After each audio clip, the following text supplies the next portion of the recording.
G'day ladies and gents, and welcome back to War Thunder. Today we're going to be talking about a pretty special plane, the T-2, and we're going to be speculating a little bit. A lot of people are going to say that it's going to break the game, it's significantly faster than all the other planes in the game, and it's just going to destroy the matchmaker. Now, this is partially true, but I'll get to that in a minute. Essentially, the argument is that the T-2, just because of its speed and its lack of, or apparent lack of weaknesses, will simply trounce all the other planes. Vehicles like the 9Os will struggle to keep up, and which I partially agree, particularly for jets like the Venom and the Mystère 2C, which are utter garbage and shouldn't be at that battle rating anyway. But at the same time, it is going to struggle. It is going to give vehicles like an F2 a serious run for their money. And it's probably going to best them in multiple ways, which is really not healthy for the game. Simply because if a FF plane at a 1.0 battle rating above performs significantly better, then it simply dominates all of the lower tier planes, and it makes grinding for those higher ranked planes extremely unenjoyable. And that is a real problem when considering the grind and when considering that people don't really want to suffer in order to get to that top tier. Now, the T2 itself will probably be a pretty good plane. And that is a prediction and a speculation, but I don't think it's going to be the best. I don't think it's going to be the best all-rounder, simply for one reason. Have you seen the wings on it? They're absolutely tiny, and what this means is it's got a very low wing surface, and a low wing surface means less lift, and less lift means lower low-speed capabilities. And now, low-speed capabilities are good for stalling fights, low-speed fights, and, most importantly, turn fights. So, what we can see is a plane that can pretty much just go really fast. And that's it.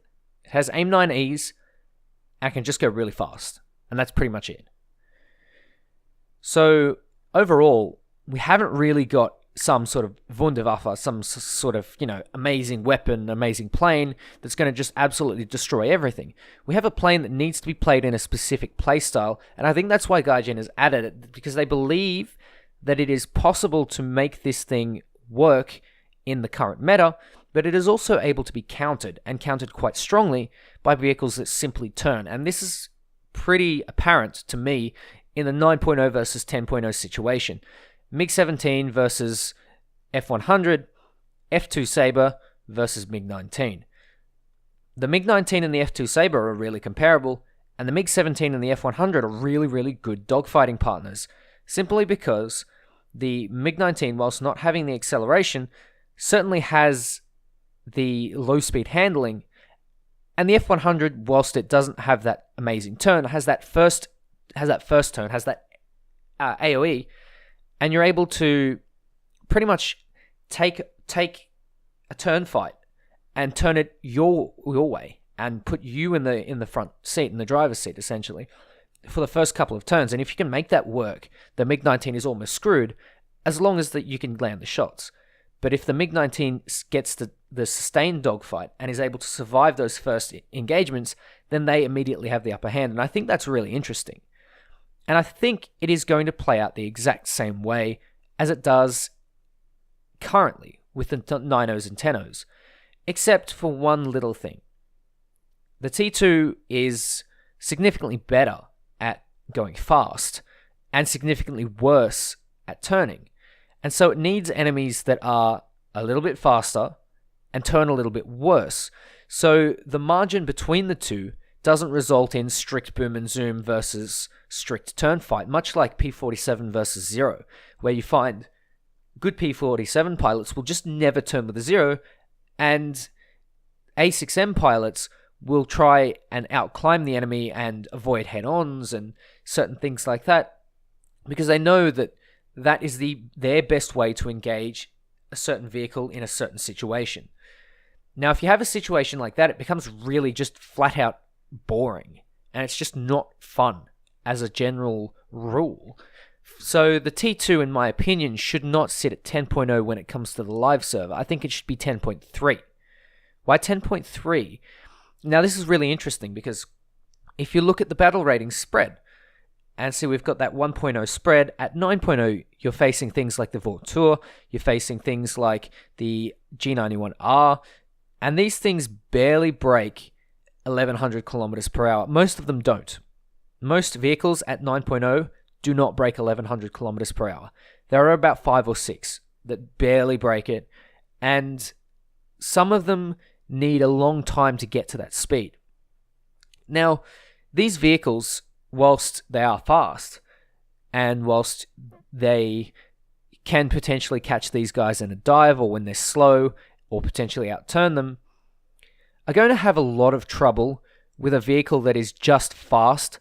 And if they don't have air-to-air missiles, which is the kicker, if they don't have the air-to-air missiles, there is no way that they can force their enemies to turn and force the turning engagement, which forces the T2 to play into the hands of the lower tier jets if they put themselves in a bad enough situation where they're beginning to engage a fighter at similar altitude, similar speed. So, for example, whilst doing a boom and zoom pass on a CL-13 Mark 6, for example, maybe the T2 gets a little bit ambitious or a little bit, overzealous and starts to commit and bleeds a little bit of energy.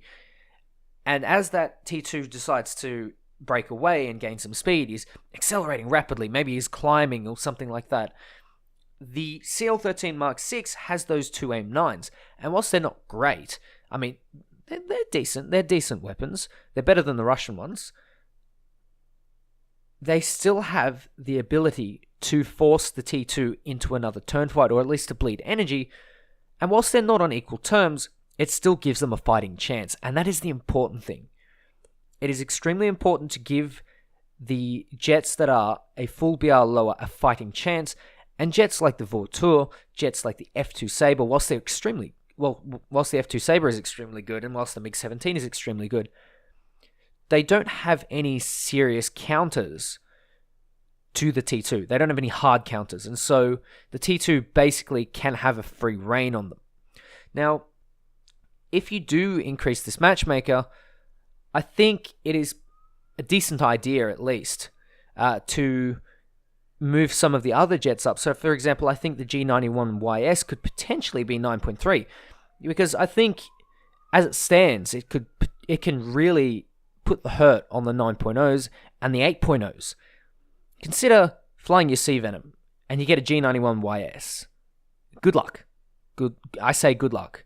Your C2B might be able to handle it, but it's not going to hold up well against anything less than a C2B. And a C2B is probably the strongest 8.0.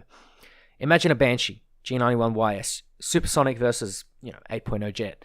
It's not going to work out. And so what we need to consider is we need to consider as a community, and we need to talk to Gaijin about this especially and immediately, because the patch is only, in my guess, a week away. So we need to. I would suggest personally that every vehicle that faces the T2 should have either air-to-air missiles or should have comparable performance. Something like the MiG-19S, I think, is a decent competitor, simply because the differential between top speeds and turn rate is extremely similar. And when the T2, obviously that can turn and burn very, very quickly, but as you lose all that energy, the MiG-19S will accelerate and will absolutely wreck the hell out of a T2 without question. Simply because the T2 just does not have that low speed capability as the MiG-19. And this is where the fun starts. This is where you get the really close dogfights. When the vehicles are extremely close tactically, vehicles like the F2 Sabre and the MiG-15 BIS, or the MiG-17, or the MiG-15 BIS and the F-35 Sabre, I've personally found through experience, you get really, really close dogfights where everyone can either turn and everyone's got these little tiny advantages. And that's where the real fun is. That's where the amazing dogfights are, and that's where the heart beating and you can feel your heart pounding when you're in these dogfights. Like, who's going to win? Who's going to get that little edge? And that's what I play jets for, and that's what most people play jets for. I think having that in the game, just putting it up to 10.3 and putting the G91YS at 10.3 and keeping the CL-13 Mark 6 at 10.3, I think we're going to have a lot of fun here. Maybe the F-40 with the missiles can go to 10.3 as well. It's extremely capable jet, and it would probably be almost as good as the CL-13 Mark V in its capabilities currently. So I think anything with AIM-9s that is extremely capable, or is like a meta jet for 9.0, should go to 9.3. And that's what the T2 can quote-unquote feed off. The skill gap and the performance gap is very, very fine when it comes to... It's a lot more fine. And on top of that, they have a mechanic to combat the differences, or to make up the differences. And I think that's the most important part. Having something to make up those differences, but not so much that it warrants a vehicle to have the same battle rating, I think is extremely important. And whilst the T2 doesn't outclass vehicles like the F-100 and the MiG-19 in every single way possible, which means that they should be able to fight each other, I think that the T2 is ever so slightly superior. And at the bottom end of the matchmaking for the T2, you'll have an absolute clubfest. And I don't think that's really healthy for the game. I've already seen it multiple times with the 8.0s versus 9.0s in the old meta. I'd really not like to see that happen again, and I'd really like to see some really nice, fine dogfights, some close dogfights, because they're the best. I can't go on enough about how much I love those. I had so much fun playing the MiG-15 BIS. I spaded it. I played it so much that I spaded the MiG-15 BIS within a week. And if you get close dogfights, people will play. And you can see that. That's become very evident. A lot of people have returned to top-tier jets, not just because people are adding content, but because there's good fun, there's good dogfights, there's interesting mechanics.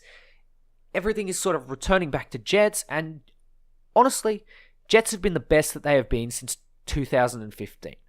Since before the Hunter, before the MiG-17. And I can say that with 100% certainty, because I played the Banshee before the Hunter and the MiG-17 were added, and whilst I didn't have a great time, I can still see that there were certain things that were missing, but we didn't have any Tu-4 spam, we didn't have any CL-13s running the whole place. We didn't have one dominant jet that ruined everything for everyone else. We had a plethora of jets with every little inch, every little second of turn, every little pull, every little cannon round counting. And I think that is the best bit about top-tier jets. And I reckon everyone would agree with me. I think most of the community would have to, or I would expect most of the community would understand at least where I'm coming from. And so I ask this. Go onto the forums, find the spot where everyone's talking about patch 1.87. I'm pretty sure it's there on the front page. And we'll discuss this. We will advocate for the T2 to go to 10.3. Advocate for the Japanese at tier 5 to fight neutrally, as in not with the Germans, not always with the Allies, but 50-50, if possible. And in order to balance out the teams, balance out the matchmaker, and balance out the performance, I think the Italians could do that as well. I mean, they're no longer Axis at Cold War era. I think they can fight on either side, and even Germany. Even Germany can do this. They can fight on either side. They have both sides. They have East and West Germans, so I don't see why not. I'd be really, really interested. And I think it's going to be a lot of fun. Can you imagine T2 versus MiG-19S? Can you imagine T2 versus MiG-19 PT? F-100 versus MiG-19 PT is already amazing. And so I think we have a real winner on our hands. We just need to let Gaijin know politely, please. Please do not be rude, because Gaijin, I know for sure, do not like rudeness. They do not like you being curt. You have to be courteous. You have to be nice, because otherwise they're going to take you very, very sternly, and they're not going to like it at all. They demand respect, and seeing as though they make the whole game, they make everything possible for us, we are essentially begging for them to do things the way we want them. And so we need to explain clearly and be nice and kind and understanding. And then we should be able to make some sort of change. And I think this will be really cool. If the T2 goes to 10.3, I think it would be ideal. And I encourage everyone to advocate for that. I also encourage everyone to advocate for the team change, I'll refer you to Defin's video and the Scottish Koala's video. Thank you very much, Koala, for letting me know about that. Defin, you're a little bastard. I love you though. I'll go link the videos, go subscribe to them, go say hi, tell them they're all shit cunts. I love them both. But until then, ladies and gents, take care, and I'll catch you next time.